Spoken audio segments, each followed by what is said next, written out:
Hola, soy Juan y quiero darte la bienvenida a un nuevo video sobre mi experiencia como estudiante virtual. En el video anterior estuve haciendo una pequeña lista, por llamarlo así, de los aspectos positivos de la educación virtual, de lo bonito del e-learning. Durante la elaboración de esa lista de lo positivo, también iba llevando una lista de lo negativo, de los aspectos que pueden mejorarse. En este video quiero compartir esos elementos negativos que identifiqué. Ojo, en lo positivo sé que hay mucho más y en lo negativo quizás también hayan más elementos. Esto es simplemente una primera aproximación. El video anterior y este son una primera aproximación a lo positivo y a lo negativo de la educación virtual. Y este video tiene como intención servir como plataforma para una futura discusión sobre cómo mejorar esos aspectos de la educación virtual. Y no solamente obedece a mi experiencia actual como estudiante, sino que es una recopilación de mis años como estudiante virtual, toda vez que he participado en 3 posgrados de educación virtual y ahora estoy con un pregrado virtual. Entonces, más allá de criticar una institución en específico, es la colección de, digamos, diferentes experiencias que incluso también anexan elementos de participaciones en MOOC, en cursos masivos abiertos en línea. Empecemos entonces. El primer aspecto del inicio de la lista de los elementos tiene que ver con la bibliografía de los contenidos. Y es que es muy curioso porque durante el proceso como estudiante, recordemos que estoy hablando como estudiante, veo el afán de los profesores por exigirnos, y está bien, por exigirnos, digamos, anexar correcta y suficientemente las referencias bibliográficas donde nos soportamos para hacer nuestros trabajos. Y esto me parece muy válido, toda vez que lo que se pretende es reconocer el producto intelectual de un tercero. La inquietud o el aspecto negativo me surge cuando, revisando los contenidos de los cursos, veo que las referencias bibliográficas o no existen o no son suficientes o están mal construidas. Y aquí es donde uno puede pensar quizás que en casa de herrero asadón de palo. Y es curioso que, digamos, el centro de formación, el centro educativo, nos esté exigiendo esa suficiencia en las referencias bibliográficas, pero dentro de su producción de contenidos no existen tal. Yo creo que hay que ser coherentes entre lo que se exige y lo que se está demostrando. Es posible que la producción sea totalmente inédita y pues quizás no requiera una referencia del autor, pero eso también daría lugar a pensar, digamos, las bases teóricas, el sustento teórico sobre lo que se está, digamos, apoyando todo este aprendizaje. Entonces creo que hay una pequeña incoherencia y hay que ser claros con lo que exigimos y claro con lo que demostramos. El segundo punto tiene que ver con la revisión editorial. Aquí lo voy a hablar como estudiante y como profesional de las comunicaciones. Y es que leyendo los contenidos termina siendo frustrante, y creo que es precisamente el sentimiento, frustración, que durante la lectura de algunos contenidos que están disponibles en la plataforma, encontrar errores que están asociados con la ortografía, con la redacción, que incluso no son coherentes, no hay cohesión entre ellos. A veces incluso el hipertexto falla, y lo más curioso de esto es que al final del contenido, en los créditos, se hace la referencia a un revisor, a una revisora editorial.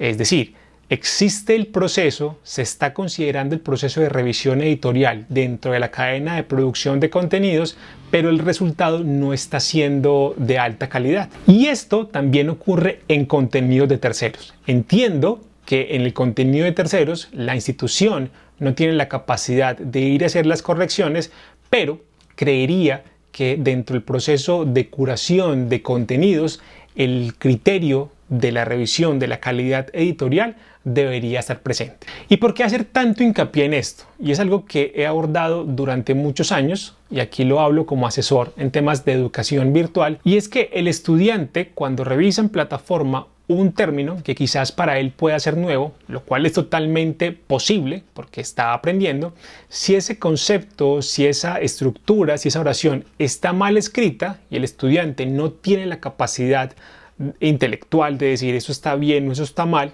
sino que está absorbiendo ese nuevo conocimiento, pues entonces él va a creer que así es como se escribe la palabra o así es como se redacta ese párrafo. No se trata solamente de pensar los contenidos desde lo disciplinar, ¿sí?, desde lo técnico de la asignatura, sino que lo comunicativo también está aportando al proceso de enseñanza-aprendizaje. En síntesis, si una palabra está mal escrita y el estudiante aprende esa palabra mal escrita, es muy posible que esa imprecisión la siga repitiendo durante su proceso de formación, incluso, peor aún, durante el ejercicio de su profesión. El tercer elemento está asociado a una experiencia de las últimas semanas con el cierre del semestre. Una de las evaluaciones finales fue bastante generosa en permitirnos responder las preguntas sin un límite de tiempo. Y aquí todos quedamos sorprendidos, pues a diferencia de las otras evaluaciones, en esta podíamos tomarnos el tiempo de revisar las preguntas con calma y poder dar una respuesta, digamos, con mayor conciencia. Sin embargo, la sorpresa, al menos en mi caso, pasó de ser una grata sorpresa a una amarga sorpresa. Y es que cuando estuve revisando, la primera revisión ojeada al examen, me encontré que las preguntas, y me pareció acertado, eran de respuesta abierta. Entonces decía, ok, perfecto, es muy chévere que yo pueda exponer los temas, digamos, argumentar mis respuestas. Y creo que es mucho más rico este tipo de evaluaciones a las de selección múltiple. La situación se complicó cuando vi que eran más de 30 preguntas de este tipo. Entonces ya el examen iba a ser muchísimo más extenso. Sin embargo, me di la tarea de empezar a responder y cerca de las 3 horas ya me sentía bastante agotado. Y es que el examen debíamos de terminarlo en la sesión. Es decir, iniciamos el examen y debíamos de responder. Para ser honesto, el examen no lo completé. Creo que respondí 25, 26 preguntas y el resto las dejé como por completar. Llevaba casi 3 horas sentado al computador y era bastante agotador la sesión. Insisto, creo que es un muy buen ejercicio permitir las respuestas abiertas, pero la cantidad de preguntas es lo que puede agotar el proceso de evaluación. Una propuesta podría ser fragmentar el examen y poderlo presentar en sesiones diferentes. Entonces, si el examen es de 30 preguntas, pues fragmentarlo en 3, hacerlo durante 3, 6 días quizás, pues que uno pueda, digamos, concentrarse y dedicar espacios más pequeños. Porque 3, incluso 4 horas, que algunos compañeros mencionaron en el grupo de WhatsApp, pues uno conectado 4 horas frente a un computador, que de una u otra forma, siendo un examen final, sigue siendo tensionante, termina agotando, termina uno sintiéndose como cansado, con la cabeza pues como a estallar, porque además abordó todos los temas del periodo y conectaba, que también es interesante, pero yo creo que todo es en justa medida, conectaba con preguntas de una asignatura anterior. Entonces, insisto, el ejercicio es muy bueno. Lo que estoy en este momento criticando es la extensión. Es tener presente en el diseño de la evaluación la extensión. El cuarto punto tiene que ver con la oportunidad de la retroalimentación del profesor con el estudiante. Y esto aplica tanto en foros de discusión como, digamos, en el centro de mensajería privada, por llamarlo así. Es decir, en la comunicación vía correo electrónico que el estudiante tiene con el profesor a través de la plataforma o a través del correo electrónico institucional. Y aunque esto no me sucedió con frecuencia, es bueno mencionarlo porque quizás a otros estudiantes les puede pasar. En mi caso puntual, tuve una dificultad con un profesor que no respondió mis correos sino hasta después de 5 semanas. Y cuando existió la respuesta, digamos, no fue suficiente. Y es porque le escribía por los foros, le escribía por el correo de la plataforma, le escribía por el correo institucional, pero no obtenía respuesta. Cuando ya escalé, digamos, la situación, fue que recibí la respuesta del profesor, donde me decía, pues básicamente, mire, vea, ahí está todo a su disposición, dígame qué quiere que le responda, pero para ese momento, para esa creo que fue quinta o sexta semana, yo estaba bastante agotado, al punto que decidí simplemente la materia no hacer absolutamente nada, y fue una asignatura que no logré cancelar ya por los tiempos, y pues aquí lo digo, la asignatura me quedó en 0 con 0. y fue pues porque no obtuve la respuesta oportuna del profesor. Conversando con algunos compañeros en WhatsApp nos dimos cuenta que el caso no era solamente conmigo, sino que efectivamente pues este profesor infortunadamente no daba respuestas. Aquí creo que la propuesta tiene que ver de pronto, quizás, con la carga, con el número de estudiantes que el profesor debe, digamos, orientar dentro de la virtualidad. Realmente no sabría decir cuántos estudiantes puede tener a cargo. Hay profesores que son bastante ágiles y pueden asumir grupos de más de 50, 60 personas. Y hay otros profesores a los que quizás les cuesta más manejar tantos estudiantes y pues de una u otra forma se le cuelgan, quedan en cola muchos correos. Puedo comprender que haya una carga de trabajo muy alta para ellos, pero digamos la universidad me está asignando a un profesor y pues esperaría que me dé respuesta. Y aquí quiero contar brevemente una experiencia durante mi primer posgrado virtual, que fue en periodismo. Y es que en alguna ocasión el profesor, digamos bandera, el profesor con que la universidad hacía la promoción, era un profesor español, pues cuando nos estaba dando el curso, recuerdo que a la semana 2 nos mandó un correo donde nos decía: estoy de vacaciones, me voy para Brasil, respondo correos hasta dentro de 4 semanas. Entonces, ese curso fue otro fracaso, porque pues como un profesor va a empezar un curso y viene para vacaciones y se va. Creo que ahí faltó un tema de planeación con la universidad. El quinto punto tiene que ver con los monólogos dentro de las videoconferencias. Y yo entiendo que una videoconferencia o que digamos los espacios en clase, pues el profesor sea quien lidere la conversación, sea quien proponga los temas y quien vaya de una u otra forma coordinando los hipertextos y permita que no nos vayamos por las ramas.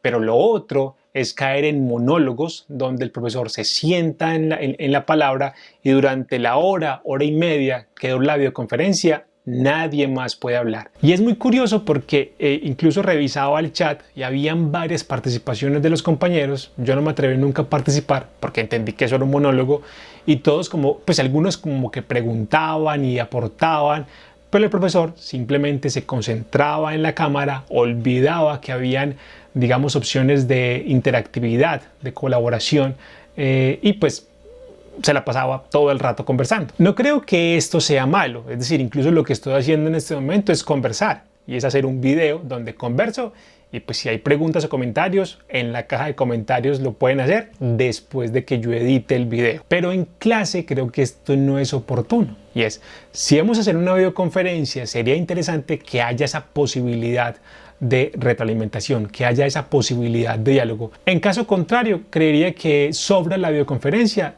y basta con que el profesor grabe la sesión, la publique en YouTube o la publique pues en plataforma y ya uno como estudiante con todo el detenimiento del caso en su espacio más propicio pues revisa el contenido y hará algunos aportes o preguntas. Y el último punto, para no extenderme muchísimo, tiene que ver también con las videoconferencias y es que una de las promesas de la educación virtual es lo asincrónico. Y es, aunque hay momentos sincrónicos, que normalmente son las videoconferencias, una de las promesas es, tranquilo señor estudiante, si usted no puede participar en los momentos sincrónicos, el profesor luego le envía la grabación de ese momento sincrónico, de esa videoconferencia normalmente, y usted la va a poder revisar.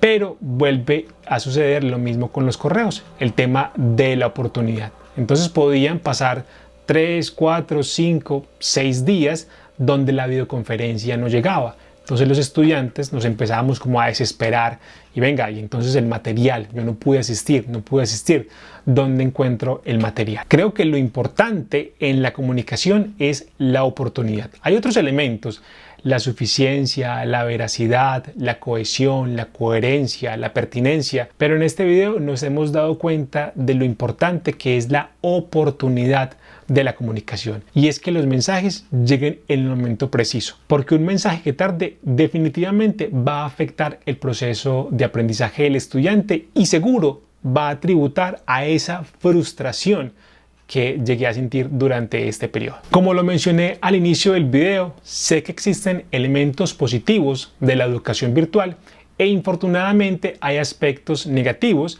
pero que de la identificación, de la, digamos, aceptación, de comprender que esos aspectos están sucediendo, de esa conversación que podamos tener estudiantes, profesores e institución sobre esos aspectos negativos, podemos construir. No se trata entonces de decir que está mal, se trata de identificar lo que hay por mejorar y efectivamente mejorarlo. Y aquí mencionar lo último, una pequeña reflexión. Y es que recuerdo que en los primeros videos mencionaba que entre la teoría y la práctica, que entre los contenidos y la evaluación hay una brecha enorme. Y es que hace unas semanas revisaba una videoconferencia que orientaba la institución donde estoy estudiando y el tema era el diseño instruccional. Y me parecía curioso cómo en la conferencia ese diseño instruccional daba respuestas a todo lo que yo había identificado dentro de mi proceso que faltaba. Es decir, vuelvo a ver una brecha enorme entre la teoría y la práctica, entre el discurso de lo que debemos hacer y lo que realmente hace. Porque se dice, por ejemplo, que las simulaciones es lo último, pero no se presenta cómo se debe realizar la simulación. Y esto lo menciono porque dentro de mi curso de matemáticas tuvimos unas simulaciones que creo que no fuimos capaces con ella. La única motivación fue que la profesora nos dijo que quienes ingresáramos a la simulación, porque había un registro, íbamos a tener una bonificación en la nota. Recuerdo que en las últimas semanas, intentando subir un poco el promedio, ingresé a las simulaciones, moví aquí, moví allá, intentando descubrir qué es lo que estaba pasando. Creo que estuve 1 hora en la simulación, simplemente como dejando huella para subir el promedio. Pero entonces no se trata solamente de decir que la simulación es lo último, sino cómo logramos una muy buena simulación. Y en esa videoconferencia hacía esa pregunta. ¿Cómo llevamos todo eso que se está mencionando, que es lo último, cómo lo hacemos realidad, teniendo presente, digamos, esa variable financiera? Al final la respuesta creo que no me convenció muchísimo y pues simplemente quería aprovechar mi canal para mencionar eso. Y es que hay una brecha enorme entre lo que hay en la teoría, lo que decimos que es la educación virtual, pero cuando vamos y lo hacemos no lo estamos haciendo como lo prometimos. Y creo que ahí hay un reto muy grande para las instituciones y para profesores. Si vamos a ofertar, si vamos a mencionar que nuestra educación es de calidad, efectivamente debe ser una educación de calidad. Y calidad implica muchos elementos, muchos adjetivos. Y bien, ya terminé el primer semestre. Como lo he mencionado, no es mi primera experiencia en educación virtual, pues ya he tenido procesos de e-learning tanto formales como no formales. Pero en esta colección de videos quiero compartir mi experiencia como estudiante virtual. Incluso dentro de los comentarios alguien me ha mencionado pues abordar el tema como profesor, que creo que también empezaré a compartir cómo es la experiencia como profesor. Espero que este video haya sido de utilidad. Lo que no quiero es criticar, sino identificar las debilidades y que esto nos sirva para construir. Voy a estar atento a los comentarios para que conversemos, para que identifiquemos qué otras debilidades pueden existir en la educación virtual y también para que empecemos a construir en los comentarios cómo podemos empezar a darle solución. Al igual, en mi blog, que voy a dejar la dirección aquí abajo en la descripción, hay algunos artículos donde propongo elementos de mejora para el e-learning y pues lo que vaya surgiendo a partir de esta conversación en los comentarios iré construyendo nuevo contenido dentro de mi blog. Y como siempre termino mis videos, si este video te gustó, te invito a que des clic en me gusta, a que lo compartas y a que te suscribas al canal. Recuerda, cualquier inquietud, comentario, aquí en la caja de comentarios. Chao, chao.